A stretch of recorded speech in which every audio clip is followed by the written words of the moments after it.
Be a goddess, be a queen. Do what you say and say what you mean. Be a goddess, be a queen. Do what you say and say what you mean. Be a goddess, be a queen. Hello, and welcome back to another episode of Goddess Entrepreneur. A goddess entrepreneur sees her business as a spiritual devotion and service to the collective.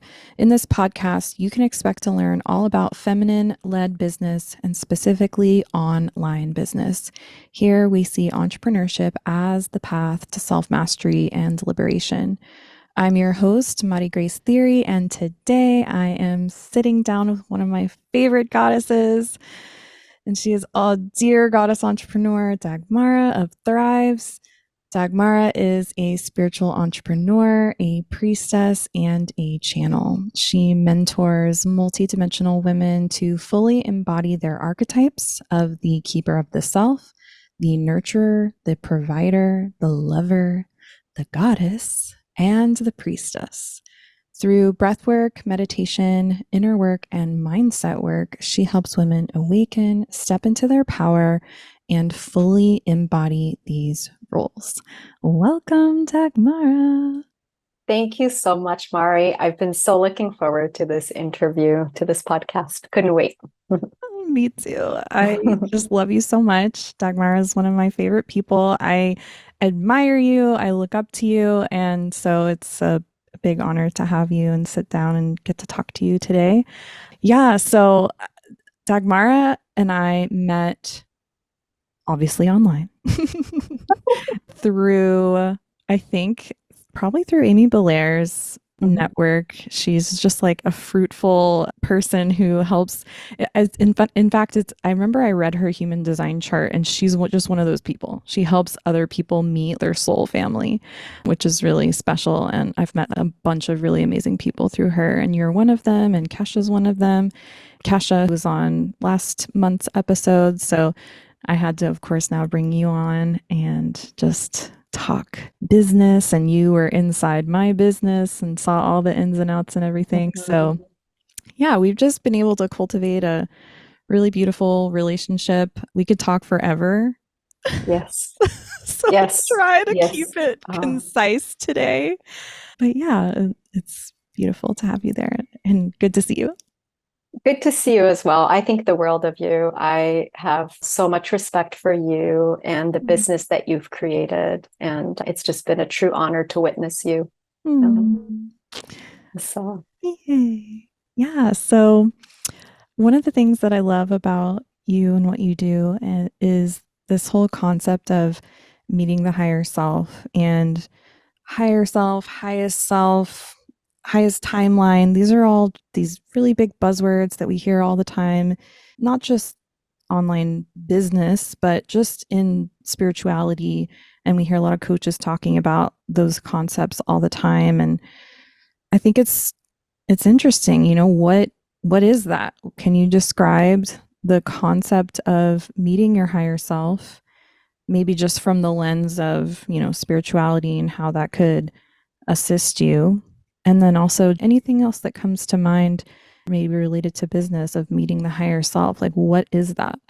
absolutely. I can get started there. So, I think many of us already experience our higher self or glimpses of our higher self, but just don't realize that we do, right? I have been a spiritual person really my whole life, but I had my first spiritual awakening in 2000. But until I launched this business and really dove deeper into spiritual entrepreneurship, it's only in 2020, 2021 that I started developing the vocabulary to be able to describe what it is that I've already been living and embodying for many years. Does that make sense? So many of us can experience glimpses of the higher self on the yoga mat at the end of a yoga class, right? Or perhaps when you feel very calm and peaceful watching a sunset. But really, the higher self is connecting to the divinity within every single one of us. It is connecting to your soul, right? It is experiencing peace, bliss, joy If you're not familiar with it, any of the listeners, you can Google the vibrational chart of emotions, right? And the highest energetic emotions of peace, bliss, enlightenment, joy, love. It's being able to attain that and reside there. That's really connecting to your higher self versus. That just connected some dots for me because I always thought of the highest self as almost like this separate person that you're growing into, that you're constantly reaching to attain. And then it's so funny because I'm listening to an audiobook right now where he describes exactly what you're describing, the different vibrations of all the different emotions. And then now you're like, connect to that to the higher self. I'm like, okay, the highest self is the one that's vibrating, right? Yeah, it's not duh. It's not duh. I think that this knowledge, we're just not taught it in school. Some of us, I have a degree, I studied psychology and sociology, and yet and I graduated in the 90s, and it wasn't until, as I said, 2021. And I also studied like Vedic knowledge at ashrams, and it wasn't until 2021 that I started discovering the terms for some of this. So no, I think it's awesome that you're listening to that audiobook. And I'm glad I'm able to connect the dots for you. That's really the highest self versus if you're operating in those lower emotions, right? Those lower energetic vibrations, which when you look at the chart, they actually have numeric values assigned to them, right? So like on the opposite spectrum, you'll have like rage and, depression and feeling defeated and fear and all of they're heavier and they just feel lower, right? So imagine if instead you can elevate your vibration to that higher state, be in that higher state of being and experience your higher self. So that's goal number one, is to get there. And what I do is I teach my students how to get there every single morning, right? You get there every single morning. And then from that higher vibration where everything just will flow for you, that's how you operate, whether it's your personal life or in business. Yeah. So let's talk about our practices in a moment. But so that, just to kind of segue off that, is, what is a tangible benefit that someone can experience in their life from meeting their higher self? There's the obvious ones of like, feeling more bliss and more joy, but getting out of the mind and into the dense 3D reality that we exist in, what are the tangibles? Oh, the benefits are huge. The benefits are so huge that you cannot, as far as I'm concerned, you cannot afford to skip your practice every single morning. I know that sounds very dramatic, but you cannot. And I mean, I'm saying this as an entrepreneur. I'm saying this as a businesswoman. I'm saying this as a mother, as a wife. And the reason I say that is because when you do your practice, when you access that higher self, it allows you to show up present, moving with awareness, and being emotionally current. And when you're showing up emotionally current and your relationships are for the most part squeaky clean, you're not bringing baggage in. You're also present. Can you define emotionally current? The actual definition is evading me right now, but it's... I mean, tell me if I'm right, because I've never heard that term before. Oh, I'm super intrigued. Yeah, no. But to me, it sounds like I'm interpreting it as, okay, emotionally current. So if I am in the present moment, but I am carrying an emotion from yesterday or from hours ago, then in that moment, I am not being emotionally current. But if I have accepted that or let it go or moved through it, moved the energy, now when I'm in the present moment, I'm emotionally current. Is that? Did I get it right? Yes. So as I said, the actual like technical psychological definition's not coming to me right now, but you're absolutely right. That's exactly what it is. And this is why, like, in addition to doing breathwork and meditation with my students, I also do inner work and mindset work, right? A tangible example is, let's say you got into a fight with your husband, right? And it's something that's unresolved from a month ago or a week ago. If you don't have that resolved and then you're having a new interaction with him, you're not able to see things from a fresh place because you're bringing in the prejudgments, the prejudices, right, from a past situation. So I always say, if we could just do the inner work and then do the mindset work and then show up emotionally current. So it is like a blank slate where all of your stuff is worked out. And like you said, you've been able to work through it, process the emotion, let go, be at peace with it, and then show up as tabula rasa, like a blank slate. and move from that space. That's what emotionally current is. Just Yeah. And I you've feel like, processed all your stuff. yeah, and it has a nice dual definition too, because of the word current, like it current also relating to maybe electricity or energy of just actually having movement rather than stuck, right? Mhm. So Mhm. I like that. Yeah. That's a new fun one. Thanks for Oh, introducing that because I you're welcome. have never heard that before, but I have been really, really understanding the power in that recently. Mm. Hmm. Yeah. And another thing, as you were talking, when you first said that you help women with inner work and mindset work, I really thought, well, what's the difference? Mm. But now that you're talking, I'm like, okay, yeah, these are different things, but maybe you could also describe the difference. I think that that would be helpful. Absolutely.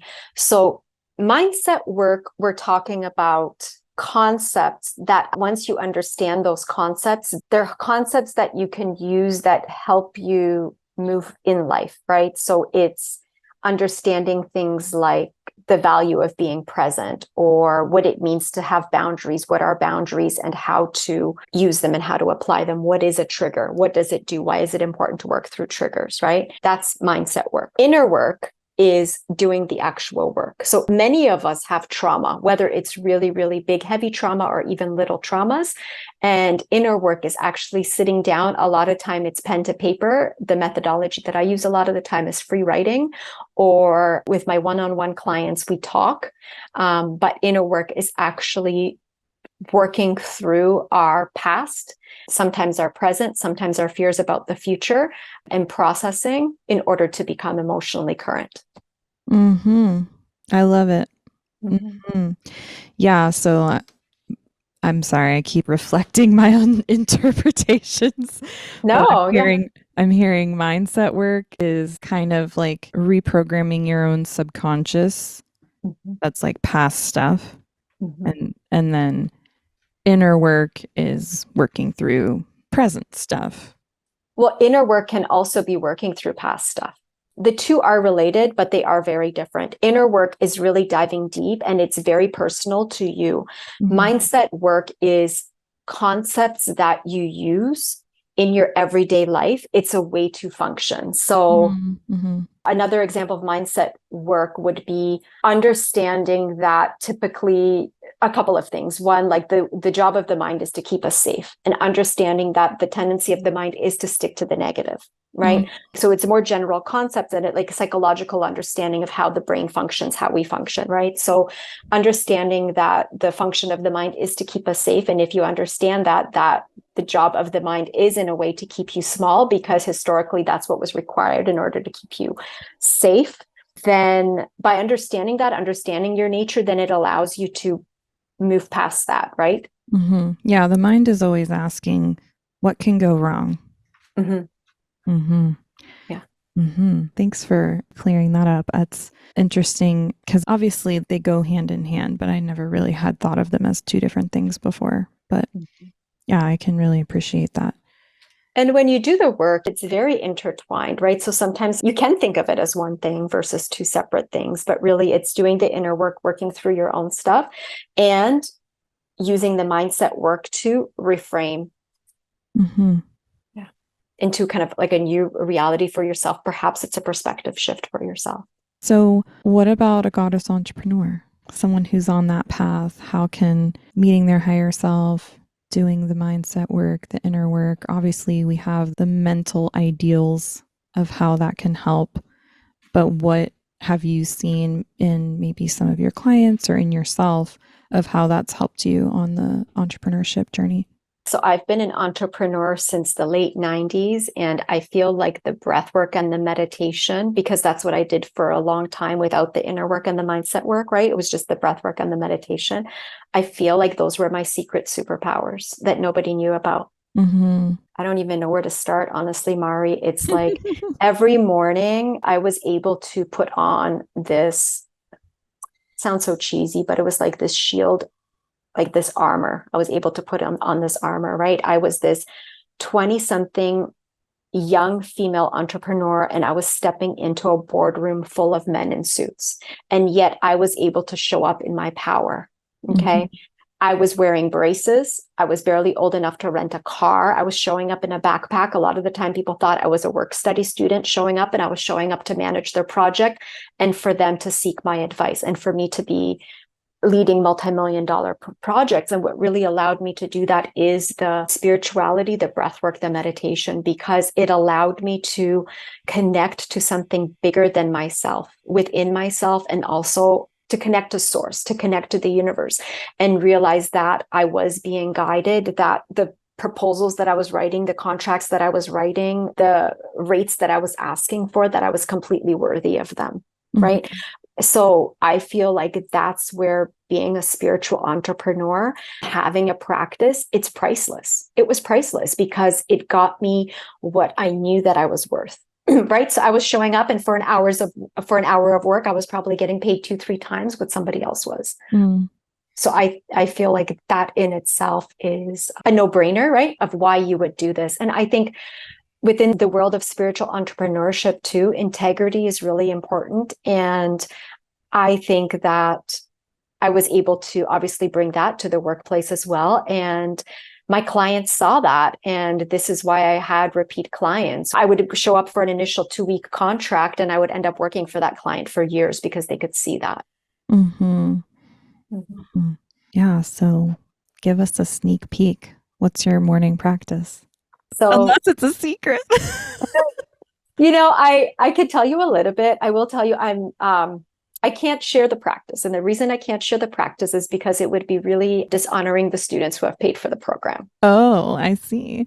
No, right. I hear you. I know some people are just private about their practice. Like my husband is so private. If I were to share his practice on this podcast, he would divorce. No, he wouldn't divorce.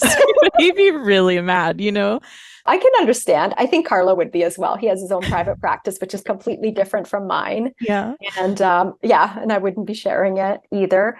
I can tell you a few things, but I will not share the practice, as I said, out of respect and integrity for all the students. Yeah, give us a clue. Come on, give us a little bit. This is what I will tell you. I've studied with multiple lineages in breathwork and meditation, and traditionally you're given a 20-minute practice. But what happened was in 2020, when I live on the island of Oahu, and when the island shut down and became very quiet, right? Pandemic, people stopped coming to the island. I started meditating a lot. And when I started meditating, before that, I had no plans to start my business, right? At all. I was just doing my own breathwork and meditation, what I'd been doing for 20 years. I sat down to meditate, and the same message started coming through. And that message was teach women, focus on moms, create a shorter breathwork and meditation practice for them.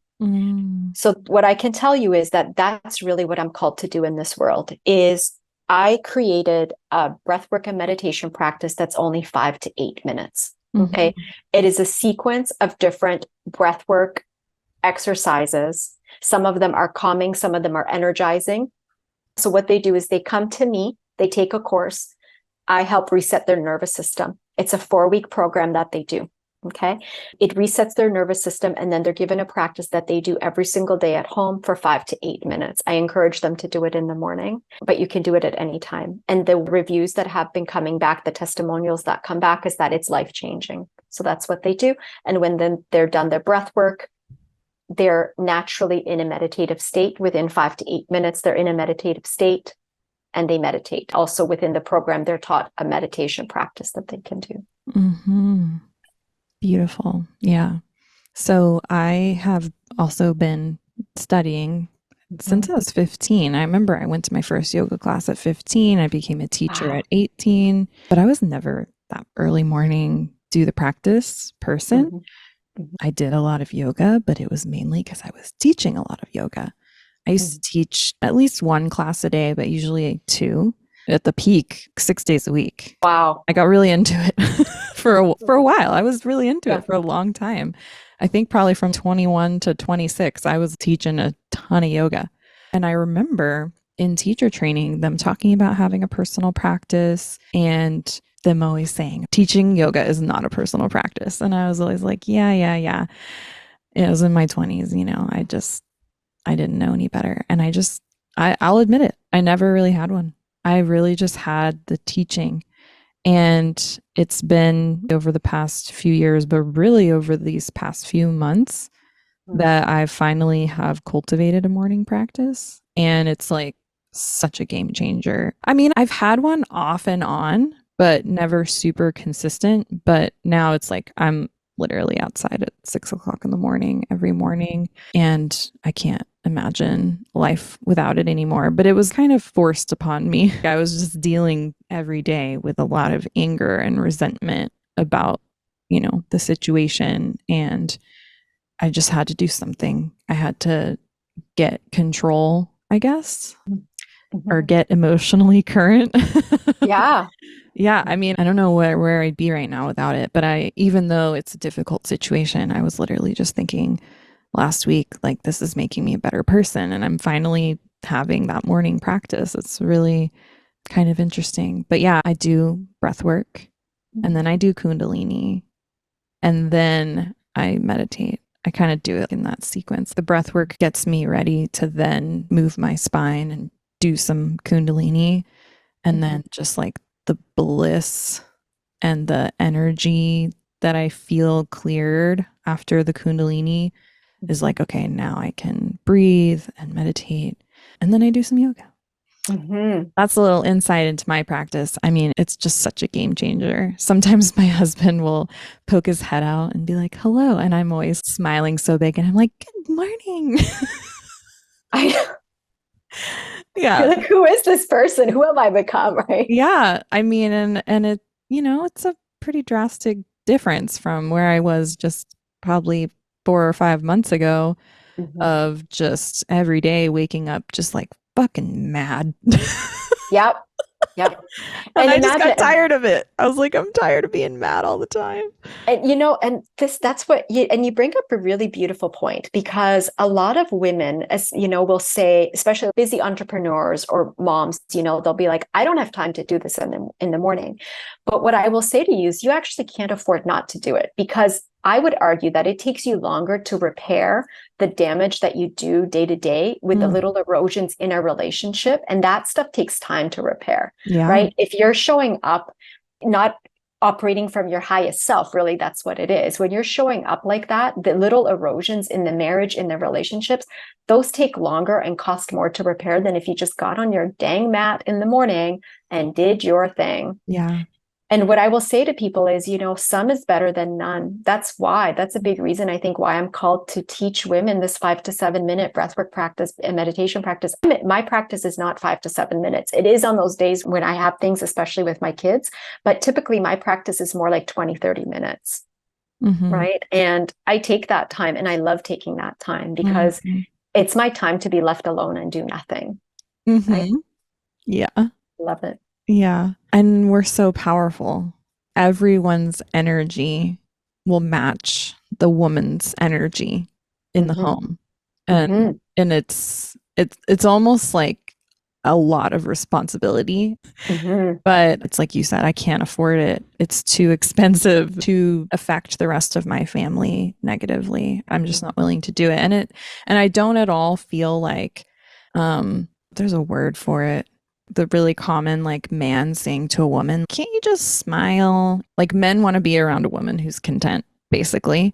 And of course. But it's just reminding me of that image of like the man being like, you should just smile. Well, you could feel like, oh, I have to put on a happy face for my family or else they're all going to be crabby. And yeah, you could be fake about it. And I'll be honest. Yes, there's 100% been days where I'm not having a good day. And when my husband asks me how I'm doing, I say, I'm great. And I'm fucking lying, because I know that if I don't say I'm great, it will impact him negatively. But the fact that I'm not great is not his fault. So I don't need to put that on him. I'll deal with that myself later. Anyways, it's just kind of a funny thing. I know exactly what you mean. I really do understand what you're getting at, because it's definitely something I talk about in my work. Really, it's one of the premises where I talk about how the woman sets the mood for the home. And there's no need to really put undue pressure on ourselves. That's not really what that's meant for, but really it is to underscore the importance of how the women the huge role that we do play, the huge role that we carry, and to really underscore the importance of the first role that I teach about, which is the keeper of the self. Like, so take responsibility, sort yourself out first. Yeah. Right. Yeah. Take responsibility, take the time. And it's really to give women permission to take the time for themselves without feeling like they have to apologize for it, or feeling like they, whatever you want to say, whatever, you know, whether you feel you're not worthy of it, or whether you feel you don't have the time for it, or whether you're not deserving of it, whatever. Yeah. It's the whole saying of pouring from overflowing. You know, do you want to pour from an empty cup, or do you want to take the time, fill your own cup first, and then your cup will overfloweth onto everybody else? Yeah. Big time. Yeah. And I talked about this in, I think, literally the first episode that I recorded of this podcast is when I first met my mother-in-law. She said this to me over and over again, that the woman sets the tone, the woman sets the tone. Like, she said it so many times that I was like, are you functioning cognitively? Like, she keeps saying this, but I wasn't hearing her. But what she was telling me was that I'm powerful. My husband, he's a Leo and I'm Leo rising. So we're both leaders. And so we didn't really know how to be together. It was like that. Many couples don't. Yeah. It was like a battle for, what's the word? Domination. I don't know. It sounds a little extreme, but that's exactly there's what it is. It's like, I know exactly what you mean. Word for it. It was a battle for who's gonna lead, like who's gonna lead this situation. And, you know, obviously my husband was like, it's gonna be me, like, about himself. And I really had to learn how to lead in my own way that complements his leadership. And that's also been really beautiful too. It's like, do you want to be a king or do you want to be a queen? There can't be two kings. There has to be a king and a queen. Guess what? Both are super powerful, but definitely when he and I first met, I wasn't a queen, I was a king, you know? So I had to do that. And that's just not sexy. And a lot of people, and what's crazy is a lot of women, and I'm guilty of this, because when I became aware of the fact that I was trying to be a king, it was such a huge eye opener. I was way more in my masculine than in my feminine, and that just wasn't serving me. And of course, the masculine within me has a purpose, but I'm such a natural leader. And the way I operated in business, I was trying to run the household and my house like that as well. And I think as women, our husbands love us so much that when we're like that, when we're trying to be the king, they'll do one of two things. They'll either clash up against you, or what they do is, because they are, a lot of the time, they're just so powerful and so strong, what they'll do is they'll actually retreat. Yeah, they retreat. Right? They retreat, they pull back physically, and they also emotionally retreat into the self. And I've seen some really, really extreme cases of this, where it even has like implications in the bedroom, you know? And if that's you as the listener, then yeah, look into being more of a queen than a king. And really relinquishing the stake on that position, because often that's really what's called for. It's not necessarily a conversation with the husband. It's actually just pulling back and relinquishing that stake and that control, and allowing them to naturally step up. Yeah. And it's consciousness. That's what it really boils down to, is women, we have this extreme mental power. And that's not to say that men don't have extreme mental power, but it's not the same as women. And so what I've noticed in my relationship is that I have the opportunity to curate what happens. And you could look at that in a negative way of like, I have to be so careful about what I say around you. Or you could look at that as like how powerful you are. And one of the things that I joke about is that I have to be really careful about what I complain about, because my husband will fix it. And if I don't want it fixed, especially right then, I better not say a fucking word, because he's going to fix it. And that's the beauty of men. Honestly, it's a beautiful thing, but that means that I have this power and I have to wield it with consciousness, or else it's not going to work in my favor, or it's going to be an inopportune time. And I'm the one with the power of the timing and the curation of what the mood is literally going to be in the home. Like, am I about to send my husband on a fix or troubleshoot frustration path? Or am I going to send my husband on a path of ease and bliss today? And there's a time for both. And it's probably sounds super controlling. It's not. It's just about reading the energy and being able to direct it and have that energy flow where you actually want it to go. And yeah, it's super powerful. I would say that that is a big part of being a queen. And understanding that over time, you're literally creating their reality. You are responsible for creating their reality, their life, the life that they experience, and to hold that in the highest level of respect, honor, and reverence, right? And really understand just how powerful we are as women. I see you talking a lot about sacred space, and you have a freebie about it, right? All about sacred space. Yeah. And I'm about to add actually another piece to it, like a smudging piece, how to bless and smudge your space since I've moved. Yeah, I had to do that. Yeah. So what is the spectrum of sacred space? Because it isn't just one space that's sacred, right?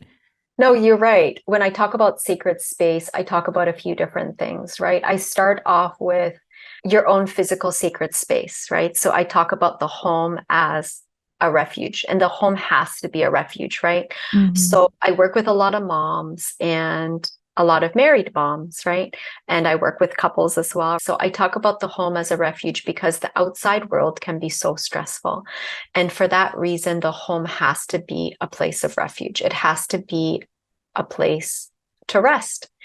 And so we start with the physical space, making sure that the space is everything, right? It's making sure that there is literal space. So trying to live a minimalist lifestyle as much as possible, right? And I'll talk about that in a minute as well. But so making sure you have a clear space, making sure that there is no clutter, and then also energetically being aware of how does your space feel, right? Everything from lighting, and then also clearing the space when you first move in and regularly clearing the space, right? I talk about the universal law of space where the universe itself cannot help but fill space. And that is why it's so important for us to create space, right? I use the example, if you imagine yourself walking along a beach, right? And you're creating footprints in the sand, you're creating openings. And what does universe do? What does nature do? It fills that space, fills it back with sand, with water. So in the same way, this is why it is so important for us to create space. And I say that that space is sacred, because if you haven't created space for something that you're calling in, it literally does not have a place to land. So that's why you need to create space, right?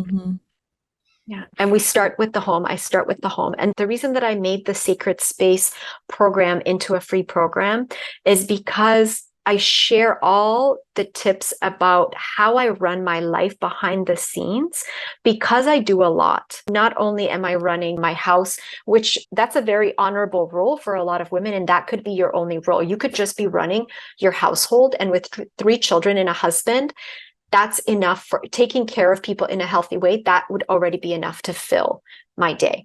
Then add on to that homeschooling, 3 children, now 2, one just left for university. So homeschooling 2 children, add that on, that's already full, right? Supporting their tennis, they're aspiring tennis players. They want to play tennis at a high level, at a college level. That's already a lot. But you know, for me, being a mom, it's one of the most important roles that I will play, but it's not my only role. Right? Being a wife is not my only role. I love being an entrepreneur. I love running a business. Thrives is my 4th business that I'm running, and my businesses have been very successful, but I needed to create systems within my home and to create space in order for that life to just flow, in order for me to also be an entrepreneur as well, which is really my passion. Yeah. And we were kind of talking about this a little bit before I hit record, is that my version of creating space in my life recently has just been to run a really tight ship and just to be like, okay, this is the plan. This is the schedule. This is what time things are happening. And it's the same every day. And it's similar to living on a budget. You could look at a budget and think that's restrictive, or you can think this is liberating. I know exactly how much I'm going to spend. I know exactly how much I'm going to save. And it's going to feel really good to have that baseline. Right. And so I've been doing that with time as well, like just budgeting the time. And not only has it created windows for me to really focus on self care, to taking care of my home and home duties, but everyone else is happy. There's harmony. There's this abundance of space for everyone to thrive because there is not an abundance of space. We live in a very small house. And so I have organized our schedules so that sleeping and naps and meals are all kind of happening separately. My mother-in-law, her eating and her naps is all happening opposite of me and my husband, so that he and I can always eat together, and that when she's napping or she's asleep, he and I can spend time together. You could look at that and think that's restrictive or that sucks to have to live on such a strict schedule, but it's created space. And yeah, I know the value of that. The world that we live in, we think that choice creates freedom, and sometimes it does, but often choice also creates confusion. Right? It really does, especially for children. So I'm also thinking of people who are not operating at their full mental capacity. You need to have a schedule. You need to have predictability, because when you don't, chaos happens. Oh yeah. Chaos happens. And the other thing I will say, for somebody who is really against having a schedule, then I would say at the very least, have a routine.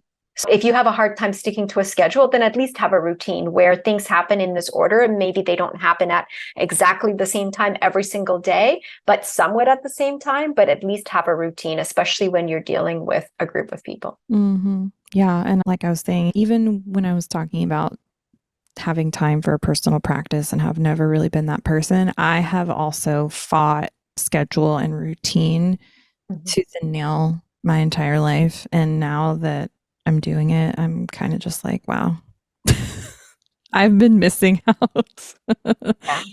And that freedom, that quote unquote freedom from not having a schedule, is actually hasn't been serving me at all, hasn't been serving my family at all. And the contraction is causing expansion. It's beautiful. I like that. I like that. Because I think so many people, you could just focus on the constriction, on the contraction, and not realize the fruit, the benefit of implementing that and living it, that'll actually create expansion for you, that in itself will create freedom for you. Yeah, it's so hard when you're in the in-between. You're not at the end result yet, to hold the faith that the fruit is coming. It's really easy to get frustrated, especially when, you maybe get on Instagram and you see someone else living their dream life and you're just like, gosh darn it. But you also don't know what's going on in that person's life behind the scenes. But yeah, it's an interesting existence that we live as humans, because it's just this constant, I want to say balance, but it's really just a constant paradox of opposing forces pretty much at all times. And one person is going to have a negative thing to say about this end, and someone else is going to have something positive, and vice versa. So it really is all just about how you look at it and how you want to create harmony for yourself and in your life. And it's going to look different for different people.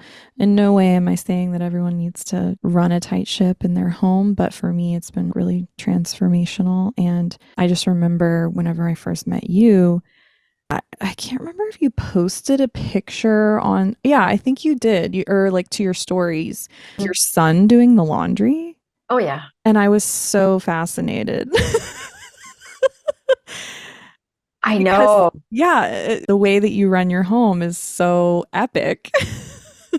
But what's crazy is that you would be fascinated by it, because everybody's fascinated by it. And I find it mind-blowing that more kids don't do chores. Really. I never did chores. You know what?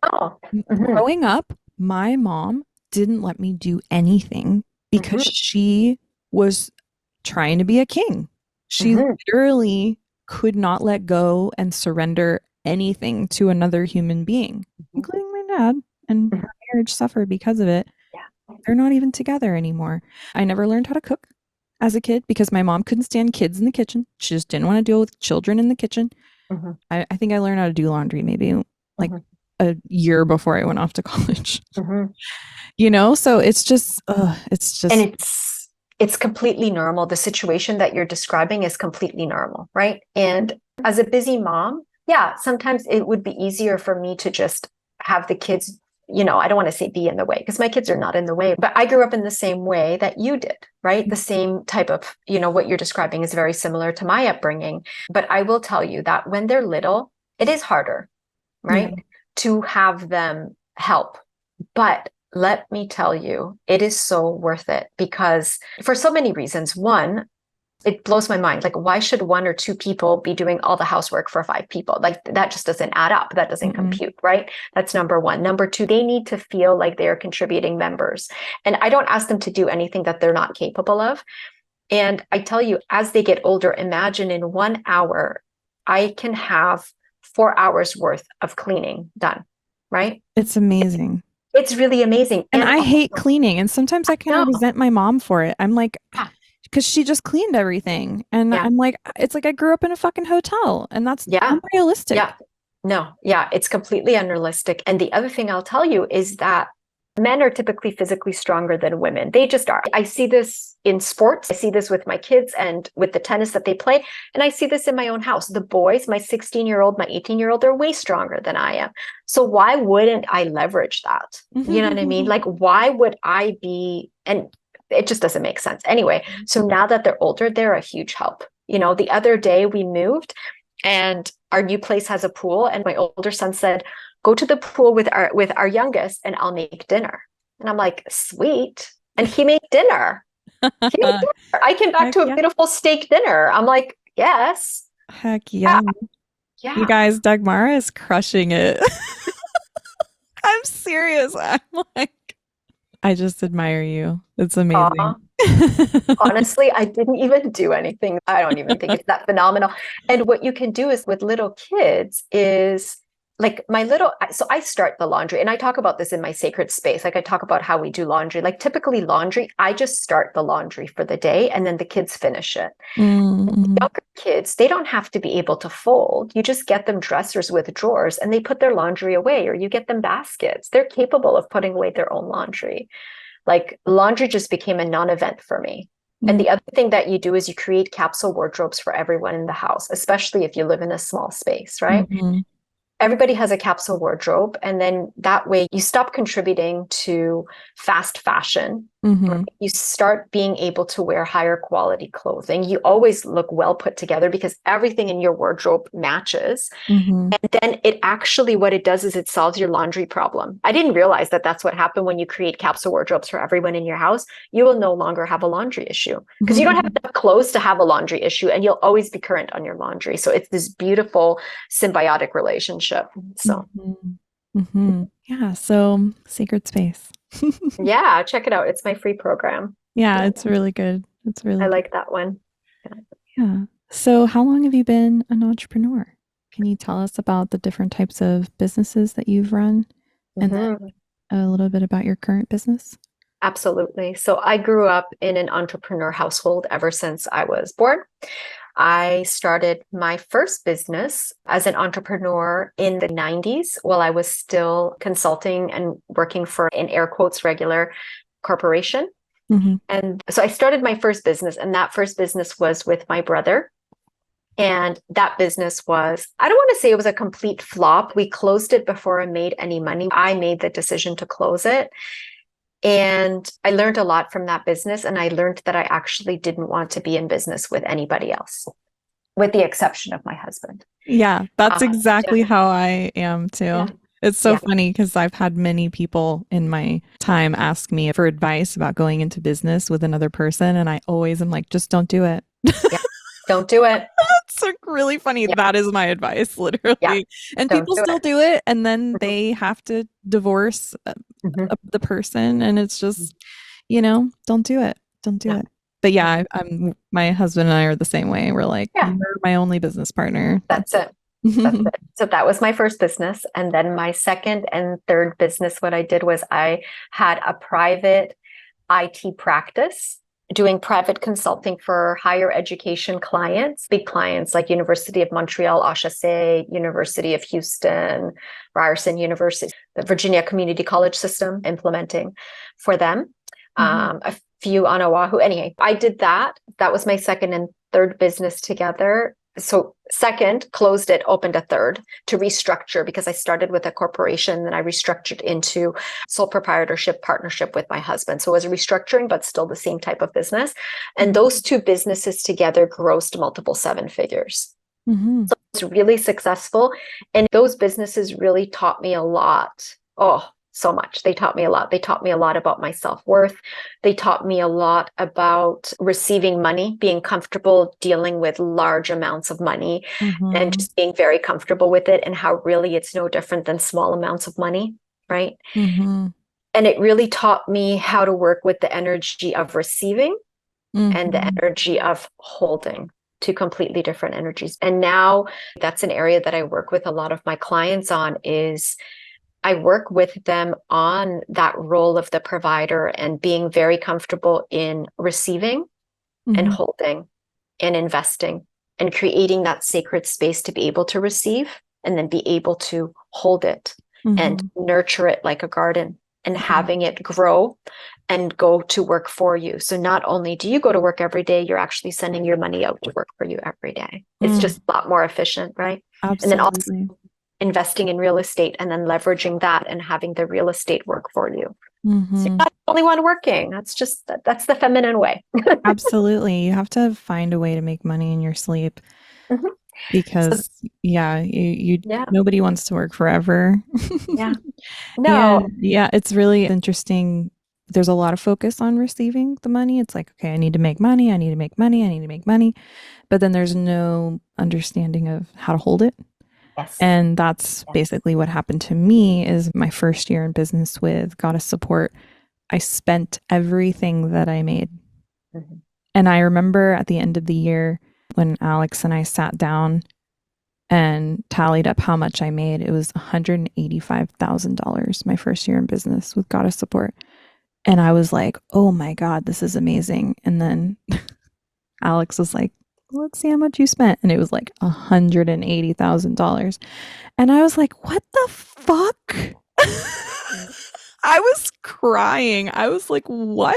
I mean, obviously it wasn't all on the business. Like some of it was on life. I am self-employed, so the finances are a little bit muddied together in terms of what I was spending. But, I was like buying a course here and paying a contractor there, and too much, honestly. I even hired a consultant, you know what I mean? Like it was just all these things that if you're not really tracking it, then you can get into trouble really quickly. And then I basically begged him to help me. And obviously he was like, would you like some help? And then the next year it was the complete opposite. We made money and we held on to most of it. So that's definitely a lesson that I'm still working on, still embodying it. Luckily I have that divine masculine in my life. He knows how to do that. So he's teaching me, but it's really interesting because like I had no problem receiving it and receiving a lot of it, but I did not know how to hold it. And so it's really important. And you might not think about that when you're getting into business. So don't just focus on making it, focus on also holding it.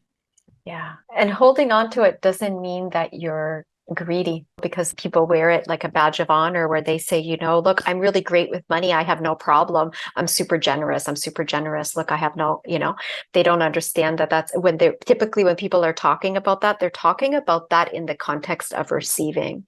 There's this, I don't want to say it's a misconception, right? But we have this belief system that if I hold on to it, if I'm not willing to let money circulate freely, like flowing water, that it will somehow restrict me, prevent me from receiving. And I think, yes, there is some truth to that, of course. And I do encourage people to have a generous spirit, but not at the detriment of your own financial health. Right? Where, like you said, there definitely is not enough emphasis and focus on actual holding on to and management of the money that we have received. Yeah. And it's not greedy when you're actually just being responsible. I had no idea that I was going to be shutting down my main service, my main income source in April of this year. In fact, it was the complete opposite. I thought I was going to scale this year.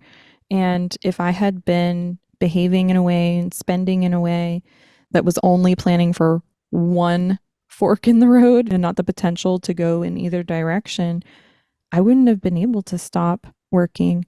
And I needed to for my mental, emotional, spiritual health. Like I needed to take a break.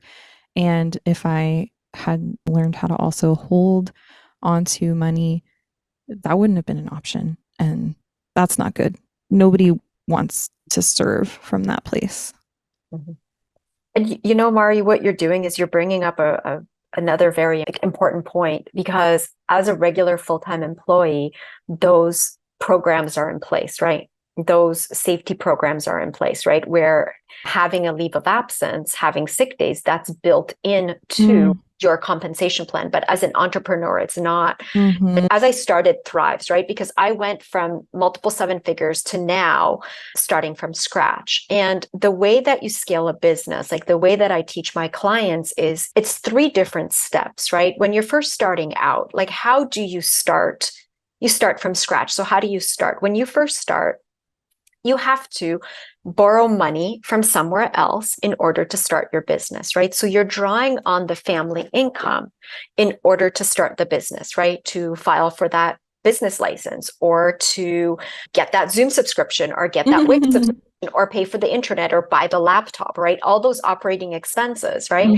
Borrowing from somewhere else. That's phase number one. Then phase number two, what happens is you're trying to generate income. Once your business is generating enough income, really the goal is to not yet be drawing a salary, but allowing the business an opportunity to be self-sustaining. That's phase number two.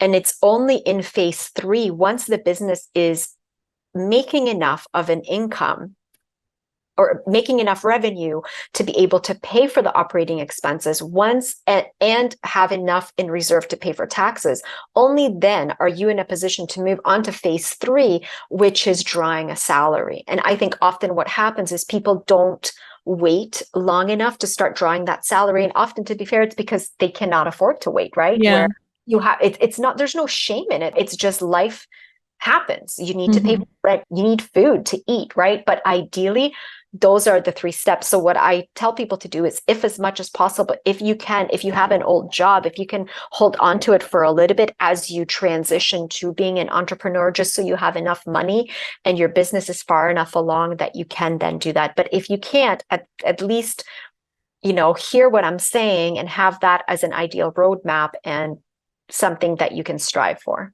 Yeah. Yeah. And in all honesty, I've remained a contractor for a corporation the entire time I've been an entrepreneur. And it has been my fallback when I have needed to take a break from my business, or when I was transitioning into starting my own business. It was like, well, I always kind of knew that I have this long-term client that loves me. What's the point of letting them go? And, because I know that there's a lot of people, and they talk about like how your business will never take off unless you fully disconnect or whatever. And maybe that's true for some people, but I think that there's a lot of us that are actually going to thrive a lot better knowing that we have a little bit of stability. And I think great advice when you want to get into being an entrepreneur. It's like, you don't have to just quit your job cold turkey. You can, but you're going to be more likely to have to maybe get a job at some other future time and step away from your business just to pay the bills. Well, if your bills are already being paid, then have your business be a side hustle first, and then either transition fully into it. Or what I did was I just hired someone to take care of that client for me so that I could focus on my business, obviously with my oversight, but you know what I mean? So we have to work smarter, not harder. I agree. I think that's brilliant, Mari. I love that. How's your current business going? Thrives. I know you do group programs, and you have a couple of self-paced that can just be purchased and done. And then you also do one-on-one coaching. So how's that business going? First It's of a all, new Mari, thank venture, right? you. Thank you so much for checking out my website. I'm so impressed at the prep you did for this interview. Like, Well, super impressed. Thank you. Thank you. So my website is Thrives. It's the word thrive, except instead of an E at the end, it's an S. It means like it's really about she thrives. So THRIVS, right? Is the website. And yes, my business is going great.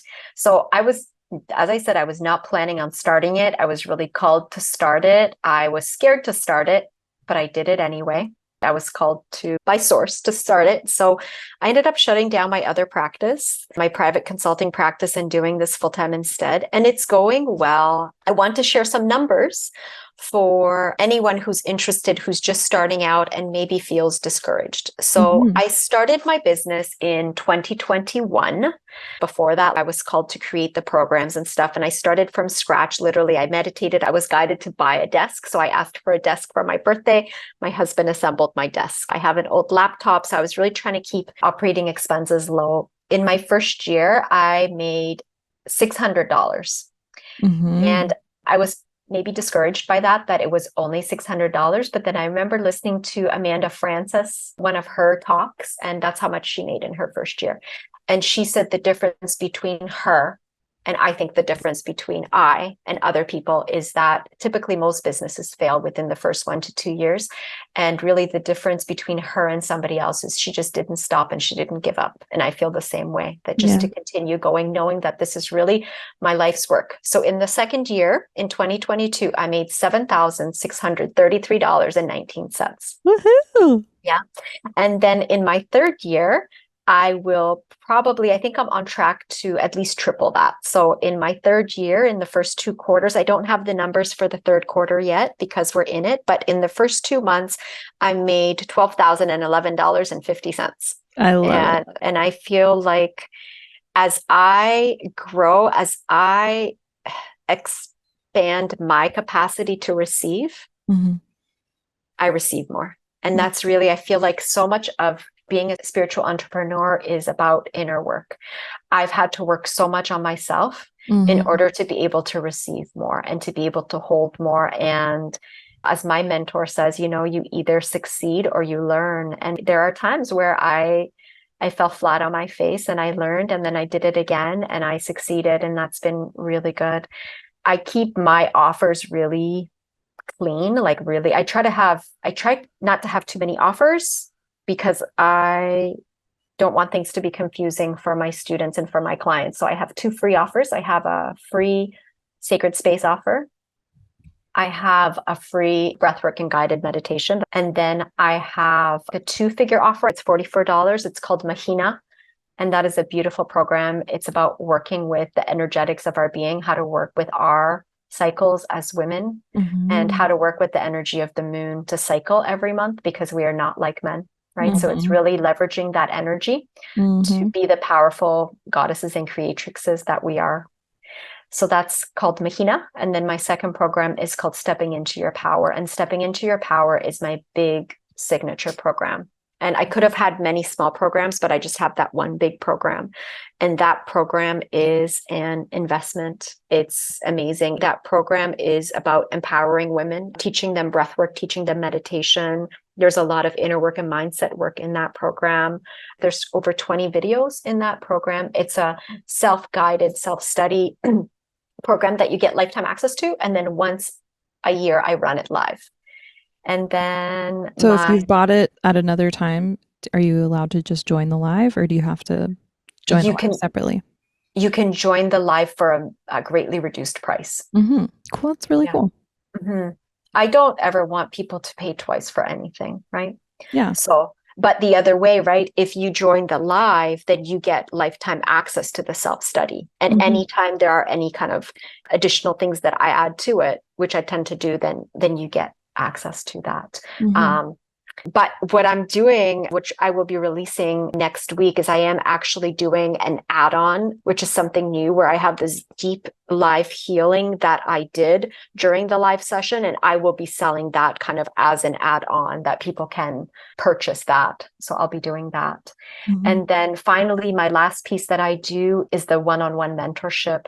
And I've been mostly mentoring women in the areas of the keeper of the self and the nurturer, like nurturing yourself, teaching you how to serve from overflow. So really that area, that pillar is the one-on-one deeper inner work, especially people who are working through trauma, like past trauma. But really, I'm open to doing inner work in one-on-one mentorship in any area of the 5 pillars that people would like to work on. But really what I've been working on a lot as well is the provider role and just really working with women in the area of wealth and money. So that's what I'm having a lot of. A lot of women are coming to me for that now. Are they entrepreneurs? They are. And I do a few different things for them. One of the things that I do for them is I look at their business and I leverage my experience in business process reengineering. What I create for them is it's called the flow of money. I create a document and a diagram of how money is flowing currently in their business and how it should be flowing. Okay. And that's both looking at the practical and the energetic. So that's the one thing I do. The other thing that I do for them is I create a roadmap to building wealth, to becoming a millionaire for them. I take them from where they are, right? And I show them where they can go. And I meet with them weekly and I continue to hold that vision to help them get there. And I work both with the energetics and I work with the practical, because I find often what happens is people will be good in one and not the other, right? So I can work with people who energetically get it, they understand, and they could be there energetically in terms of their mindset. They're in a space to receive, but perhaps they haven't done the practical. And I just need to help them on a very tangible, practical level, clean up their finances, help them with bookkeeping, help them file taxes if that's what needs to happen. Let's look at the different programs that you can leverage in the country that you live in terms of additional grant money or investing. That's what I do. That sounds like a beautiful evolution, like a natural pivot of your skills from the past, also being woven in with the place where you started from scratch, quote unquote. And now it's kind of evolved into this beautiful blend, because just as you're talking about it, I am just seeing massive success for you down this path, because you are really good at it and it's needed. Thank you. Thank you. I think so too. You know, my story is that I went from, my story's crazy if you listen to my story. I mean, there was a point where we as a family were homeless, like living in a car as we were refugees. We moved from Poland and living in Europe, trying to get to a country with a better economic situation, lived in a car, in a parking lot, no food. So to go from that, and that's not what I grew up with. Like, my father was a very good businessman. I grew up with money. I was not used to that, but I didn't let that situation in itself affect me. And I went from that to then going off to college, $40,000 of student loans when I graduated, being able to pay that off, and go from that to having a multiple 7-figure net worth. Like, I understand the roadmap. And I don't think it's difficult to attain it. I really don't. I did it. I like to have a lot of ease and lightness around it. That's what I bring to the other women that I work with. And really my vision is to help others create that. And that's why I share so openly. For a long time, I really did not share about money at all. It's super triggering. I didn't realize that. Sharing about money, people discussing money with people is extremely triggering for people. So I kept it hidden for a really long time. But now I'm open about it in the hopes that I can inspire others. I don't do it from a place of boasting. You know, I understand what it feels like to not have money. I understand how stressful it can be.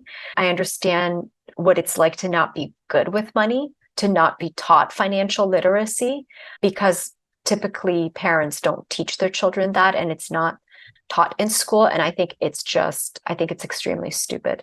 I think that if you subscribe to conspiracy theories, I would say that it's a great way to keep us forever in debt and slaves to the credit systems and to our 9-to-5 jobs. Right. And I just refuse to subscribe to that model. I want my clients to experience freedom. As women, I think having money in the bank It's that masculine safe container that allows you to really like lean back into your feminine and allow you to thrive. Yeah. I'm super excited for that offer coming from you. That's Thank a beautiful you. offer. And yeah, I've just to reflect to you a little bit. So when I first started, I was also coaching and teaching a program. So my first year in business, I made $1,200. My second year, I made $4,500. And the third year is when I pivoted, because even though I was doing coaching, people were noticing that my website was beautiful. They loved my graphic design and all that kind of stuff. And Spirit was sending these people asking to hire me for that kind of thing. And obviously, that's what grew into Goddess Support. And then the third year, I crossed 6 figures just from a pivot that was very natural for me, because it's just from my past. Okay, I already know how to do this. But now I'm not doing it for a laboratory or a boring corporation. I'm doing it for spiritual women entrepreneurs. And so I got to kind of be molded into something that was, yeah, using my skills, but was giving me energy rather than draining. So I'm kind of just, I'm seeing a little parallel evolution happening. I think so too. I'm just excited about it. Yeah. I think so too. It feels like a very natural area to move into. And what's interesting is that when I work with my clients, when I work with my one-on-one clients in the area of money, our session starts off with 5 to 7 minutes of breath work. Right. Especially since money can be so triggering and it can be so anxiety inducing for people. We start off, and I never force it, but I just ask, hey, do you want to do some breath work first? And it's always a yes. And when we do that, we step into this higher state of consciousness. And then our business meeting is from that space. Imagine that if the whole corporate world operated from a space like that, it's a completely different energy. Like you can feel it, you can taste it, you can touch it. It's just so beautiful to move from that space instead. So, and I agree with you. That's the area I'm moving into. And my students have been asking, and I told them that probably, I said September, but it might end up being October, is I will be offering a live group program on wealth building, because I understand that the one-on-one mentorship, not everyone's at that price point. So I'm going to offer a group live program where I think it'll be called The Provider. Yeah, it'll be like a 4-week program. I just got chills. Yeah, right. Yes. It'll be, this is what I did to make my first million. So let's get you going on that same path. Here's the checklist, Amazing. I'm feeling it. Yeah. I'm so excited. It's just so needed, and it's coming from you. I don't know if you can tell from listening to the past, hour or so of this interview, but Dagmara is extremely grounded in her wisdom. So if you are also feeling excited, definitely make sure that you are following her so that you can be the first to know. So thank you so much for coming on the show today. I'm super thrilled to have you on. You're an amazing person, as well as just a shining example of a goddess entrepreneur. So thank you. Where can everyone find you? They can find me. The handle is the same everywhere. It's Thrives, THRIVS. That's my website. That is my Instagram. That is my YouTube. That is my Spotify. It's pretty nice simple. And simple. Yeah, my LinkedIn is Dagmara Gomez. My Facebook is Dagmara Gomez. It's nice and simple. And if you go on my website and sign up, get on my email list, and then that way you can, as Mari said, be the first to know, and also receive any early promotions and offers that I'm having, my pre-sales. Thank you, Mari. Thank you so much, Goddess. I love you so much. I love you. Thank you for having me on. Of Aloha. course. As usual, thank you for listening. Blessings to you and yours, and I'll see you next time.